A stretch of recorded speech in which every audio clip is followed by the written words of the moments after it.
नमस्कार है आप सभी को और मैं आप सभी का स्वागत करती हूँ कक्षा 12 की हिस्ट्री की ऑनलाइन क्लास में। हिस्ट्री में पाठ जो है 6 पढ़ रहे हैं और पाठ का नाम है आधुनिक भारत का स्वाधीनता आंदोलन। और आज का जो हमारा टॉपिक है वो टॉपिक है 1942 का भारत छोड़ो आंदोलन। 1942 का भारत छोड़ो आंदोलन क्या था,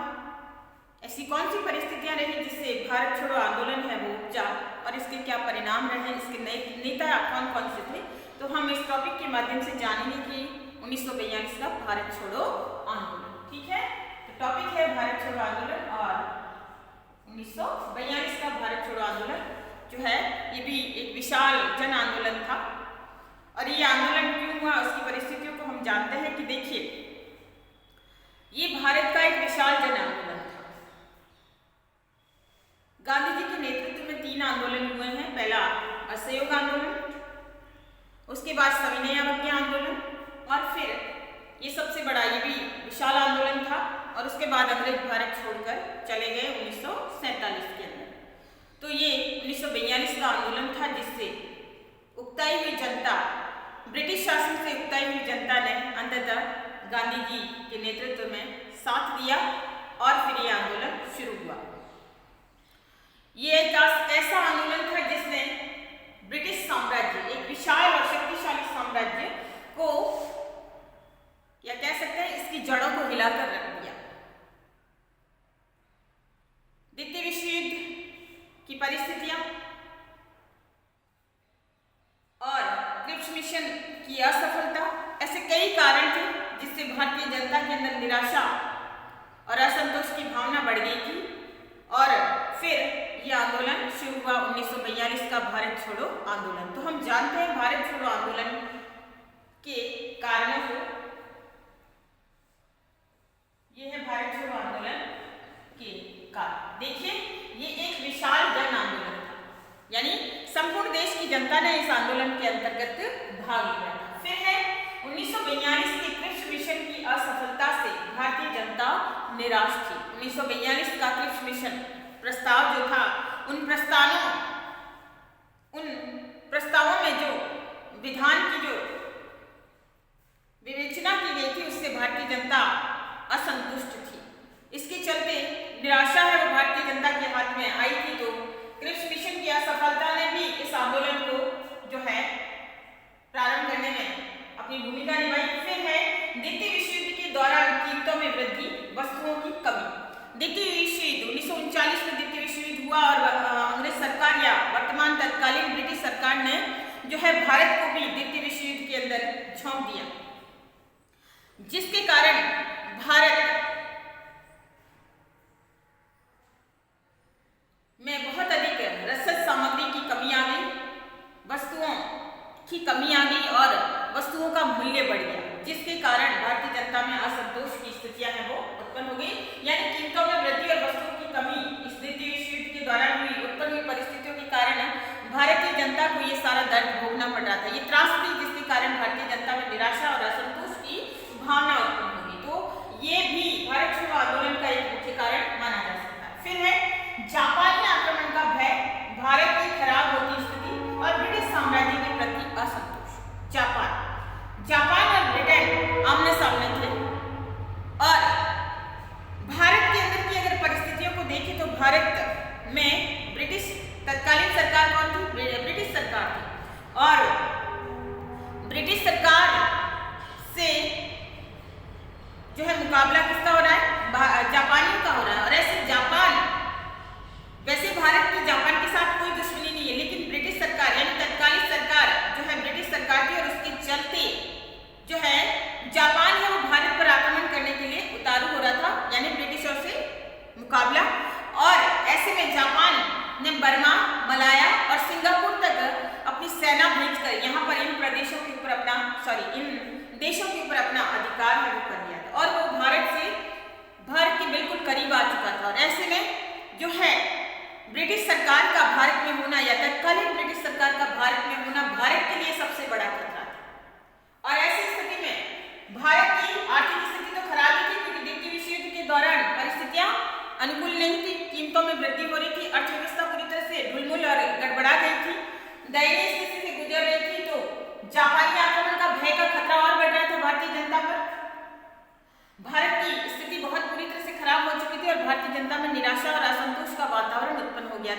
तो इसने भी भारत छोड़ो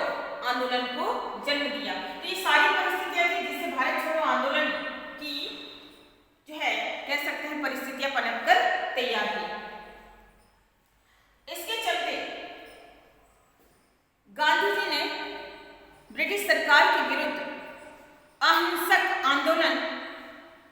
प्रारंभ करने का निश्चय किया। अब गांधी जी ने अहिंसक आंदोलन यानी अंग्रेज सरकार से ये कहा कि ये जो वर्तमान की जो परिस्थितियां भारत के ऊपर पनपी हुई है और ऐसे में जैसी भी भारत की सिचुएशन क्यों ना हो, जैसी भी भारत की कंडीशन क्यों ना हो,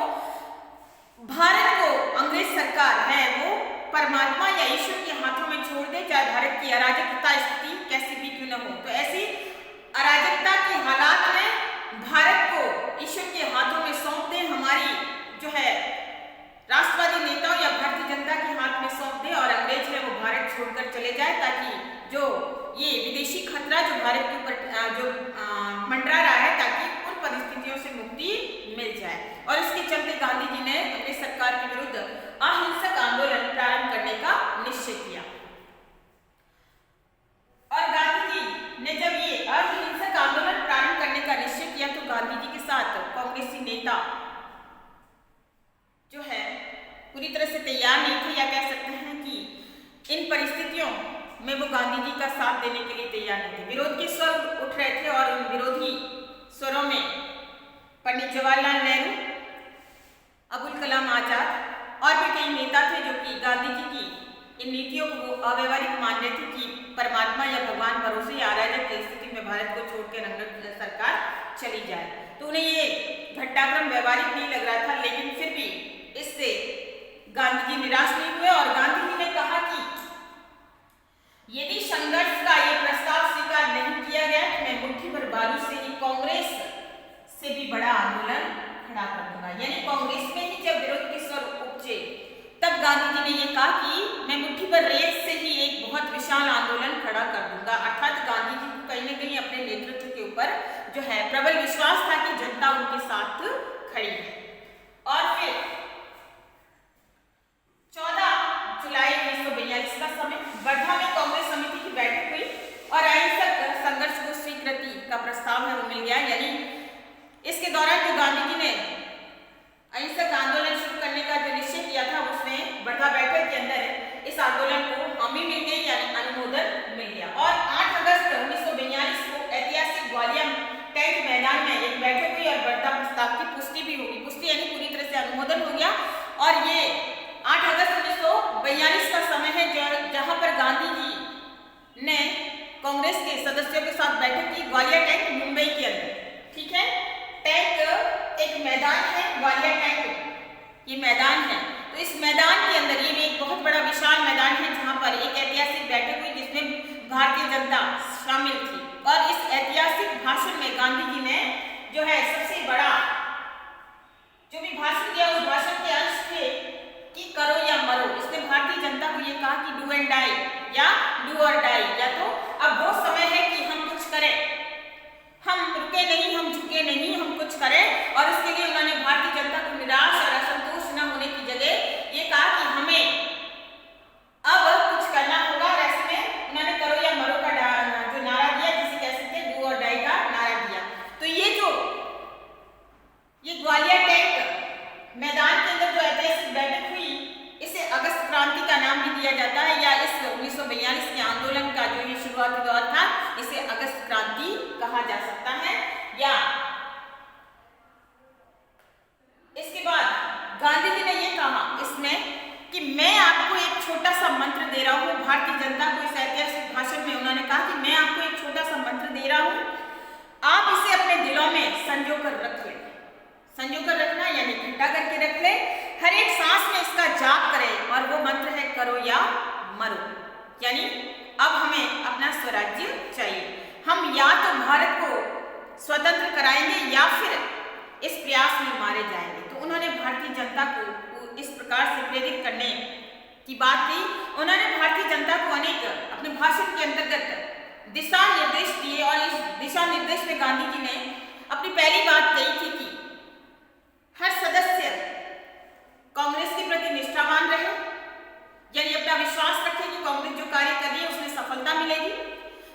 भारतीय नेताओं को या जो भारतीय वर्ग था वो गांधी जी के साथ खड़ा था, उन्हें ये कहा कि कर्मचारी नौकरी न छोड़े, अर्थात जो सरकारी नौकरी है उससे न छोड़े, बल्कि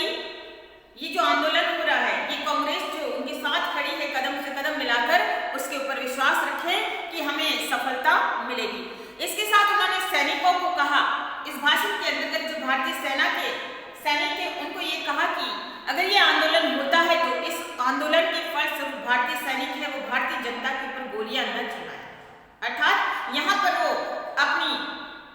देश के प्रति वफादारी को सिद्ध करें, ये भी उन्होंने अपने भाषण के अंश में कहा। इसके साथ ये भी कहा उन्होंने कि जो छात्र है वो अपनी पढ़ाई न छोड़े या फिर तभी तक छोड़े जब तक ये आंदोलन है, और उसके बाद अपनी पढ़ाई पर पूरा वापस ध्यान दें, और जब तक अगर छोड़ते हैं तब तक अपने निर्णय पर अटल रहे कि वो इस कार्य के लिए पूरी तरह से समर्पित हो जाएंगे। तो इन्होंने अपने भाषण में गांधी जी ने ये कहा, और अंत में डू और डाई, या करो या मरो का नारा है गांधी जी ने दिया। अब गांधी जी ने इस आंदोलन को शुरू करने की बात, या कह सकते हैं ये 8 अगस्त 1942 का समय माना जाता है, और इसमें जो है इस आंदोलन की पुष्टि हुई या स्वीकृति हुई, या आंदोलन की शुरुआत का दौर है यहाँ से शुरू माना जाता है, जिसे अगस्त क्रांति या जो है भारत छोड़ो आंदोलन का नाम दिया जाता है। लेकिन ये परिस्थितियां अभी शुरुआती दौर की थी ही कि नेक्स्ट डे, अगले दिन 9 अगस्त 1942 का समय, और अंग्रेज सरकार ने इन परिस्थितियों को देखते हुए जल्दी ही निर्णय लिया, जल्दी ही कदम उठाया, और उन्होंने 9 अगस्त को ऑपरेशन जीरो ओवर शुरू कर दिया। और इसमें जो भारतीय कांग्रेस के जो नेता थे, महात्मा गांधी, पंडित जवाहरलाल नेहरू, डॉक्टर जो है राजेंद्र प्रसाद, अबुल कलाम, सरोजिनी नायडू, कस्तूरबा गांधी, जो भी ये सारे राष्ट्रीय नेता थे, या जो इसमें शामिल महिलाएं थी, उन सबको इस ऑपरेशन जीरो ओवर के तहत गिरफ्तार कर दिया गया, और कांग्रेस को एक बार पुनः अंग्रेज सरकार ने एक गैर कानूनी संस्था घोषित कर दिया। सबको अलग अलग जगह पर नजरबंद रखा गया, किसी को किसी और जेल में डाला गया, किसी को और किसी जेल में डाला गया। इस प्रकार से सब कांग्रेसी नेताओं को अलग अलग जो है जेलों में डाल दिया गया। अब क्या हो गया, 1942 का जो आंदोलन शुरू हुआ था, उस आंदोलन ने या इस आंदोलन को जो है जिन राष्ट्रवादी नेताओं का साथ मिलना था वो साथ नहीं मिला, यानी सभी राष्ट्रवादी नेता हैं वो जेल के अंदर चले गए, और इसके चलते जनता है वो नेतृत्व विहीन हो गई। राष्ट्रीय नेताओं की गिरफ्तारी से जनता नेतृत्व विहीन हो गई, लेकिन फिर भी जनता ने अपना हौसला नहीं खोया, और जनता है वो अलग अलग स्थानों पर, अलग अलग ठिकानों पर जो है आंदोलन जनता ने जारी रखा। भारतीय जनता ने जगह जगह हड़तालें होने लगी, स्कूल कॉलेज सब प्रभावित होने लगे, हड़तालों के कारण स्कूल कॉलेज है वो बंद होने लगे, कार्य दिवस या जो है कह सकते हैं कि लोगों ने काम पर जाना है वो बंद करना शुरू कर दिया, और प्रभाव इतना ज्यादा रहा कि जो निराश जनता, असंतुष्ट जनता और राष्ट्रवादी नेताओं की गिरफ्तारी के कारण भारतीय जनता हिंसात्मक कार्रवाई पर उतर आई, और इस हिंसात्मक कार्रवाइयों के साथ भारतीय जनता ने अलग अलग स्थानों पर उपद्रव किए, विद्रोह किए, और इसके फलस्वरूप अंग्रेज सरकार ने जो है एक्शन लिया, और उस एक्शन के तहत बहुत सारे क्रांतिकारी या बहुत सारी भारतीय जनता जिसके आंसू गोले छोड़े गए, उनके ऊपर जो है गोलियां बरसाई गई, जिसके कारण 10,000 से ज्यादा भारतीय लोग हैं वो मारे गए अलग अलग स्थानों पर।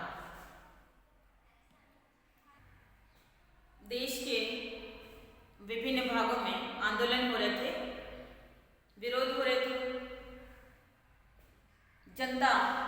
हिंसात्मक कार्रवाइयों में लिप्त हो गई थी, कार्य स्थानों पर, या कह सकते हैं जहां कारखाने वगैरह स्थापित थे, मिलें स्थापित थी, वहां पर जनता ने जो है काम पर जाने से इनकार कर दिया। तो ये सारी परिस्थितियां ये रही, और इस के दौरान अंग्रेज सरकार ने भारतीय जनता का दमन किया, और बहुत सारी करीबन 60,000 लोगों को जो है जेलों में ठूस कर भर दिया गया, उनको यंत्रणाएं दी गई, उनको यातनाएं दी गई और 10,000 से ज्यादा की आबादी या भारतीय जनता है वो मौत की घाट उतार दी गई। लेकिन इससे पूर्व की परिस्थितियां ये रही कि ये सब कुछ घटनाक्रम होता रहा और भारतीय जनता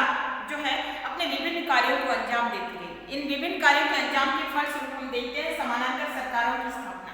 समानांतर सरकार यानी स्वतंत्र सरकार की स्थापना की भारतीय प्रतिनिधियों ने, जो भी भारतीय नेता थे, उनके माध्यम से अलग अलग स्थानों पर समानांतर सरकार यानी अंग्रेज सरकार के विरुद्ध में जो है ये समानांतर सरकारें हैं वो स्थापित हुई। अब ये समानांतर सरकारें क्या थी? देश के कई भागों में समानांतर सरकारों की स्थापना हुई, जिसे हम स्वतंत्र सरकार कह सकते हैं या अंग्रेज सरकार के लिए ये एक चुनौती थी, जिसमें भारतीय नेता है अंग्रेज सरकार के विरुद्ध जाकर स्वतंत्र सरकारों की स्थापना है वो कर रहे थे। इसमें कि पहली जो समानांतर सरकार बनी है वो बलिया उत्तर प्रदेश के अंतर्गत जो है, बलिया है उत्तर प्रदेश का एक जिला है, तो बलिया जिले के अंदर चित्तू पांडे नामक नेता थे, उनके नेतृत्व में जो है बलिया के अंदर समानांतर सरकार की स्थापना की गई, जिसे जो है पहली सरकार माना जाता है। और ये जो चित्तू पांडे है वो स्वयं को गांधीवादी नेता मानते थे या गांधी जी का अनुयायी मानते थे। बंगाल का मिदनापुर या मेदिनीपुर कह सकते हैं, जिला मेदिनीपुर या जिला मिदनापुर, यहाँ पर तामलुक नामक स्थान के ऊपर 17 दिसंबर 1942 को जातीय सरकार का गठन किया गया और ये भी जो है 1944 तक ये गठित सरकार है वो चली। सर्वाधिक लोकप्रिय और लंबे समय तक चलने वाली जो सरकार जो बनी थी समानांतर सरकार वो थी सतारा की, महाराष्ट्र के अंदर सतारा की सरकार, समानांतर सरकार, और ये 1945 तक जो है चलती रही। इसके जो प्रमुख नेता थे वो नेताओं में वाई चौहान और नाना पाटिल है, सतारा के अंतर्गत जो गठित होने वाली सरकार थी उसके नेता थे। देखिए यहाँ पर ये समानांतर सरकारों का गठन होता रहा है और हिंसात्मक गतिविधियां हैं विभिन्न स्थानों के ऊपर चलती रही। हिंसात्मक गतिविधियों का अंग्रेज सरकार है वो दमन करती रही और जब दमन का स्तर है अंग्रेज सरकार का बढ़ गया और वहीं बहुत सारे देश के जो राष्ट्रवादी नेता जेलों के अंदर थे, उसके अतिरिक्त भी अन्य नेता थे जो उन्होंने अब क्या किया कि ऐसे में वो अंग्रेज सरकार के सामने नहीं आना चाहते थे, तो उन्होंने भूमिगत होकर, चाहे वो महिलाएं थे चाहे वो पुरुष थे, उन्होंने भूमिगत होकर अपने कार्यों को अंजाम देना शुरू कर दिया और जो है राष्ट्रवादी गतिविधियों में वो लिप्त होते रहे या कह सकते हैं ये गतिविधियां चलती रही और विभिन्न कार्य उनके चलते रहे। इधर अंग्रेजों की दमनकारी नीति भी जारी रही। अंग्रेजों की दमनकारी नीति के चलते गांधी जी ने अंत में निर्णय लिया और गांधी जी ने घोषणा की कि 10 फरवरी 1943 से वो 21 दिन का उपवास है वो रखेंगे और जैसे गांधी जी की ये घोषणा जनता के बीच में आगे बाहर ये माहौल जब फैल गया तो भारतीय जनता में पुनः जो गुस्सा है, आक्रोश था वो बढ़ गया, क्योंकि गांधी जी जैसे जनता के लोकप्रिय राष्ट्रवादी नेता उपवास करना यानी कि खतरा मोल लेना, तो ऐसे में भारतीय जनता तो गांधी जी के सेवन में जो है कार्य कर ही रही थी या ये आंदोलन तो चल ही रहा था, लेकिन वहीं अंग्रेज सरकार ने इस घोषणा के ऊपर कोई ध्यान नहीं दिया, बल्कि अंग्रेज सरकार को लगता था कि गांधी जी जेल के अंदर ही मर जाएंगे, तो ऐसे में उन्होंने वो गांधी जी के अंतिम संस्कार की तैयारी में मशगूल हो गई, यानी वो इंतजार कर रही थी कि कब गांधी जी मरे और कब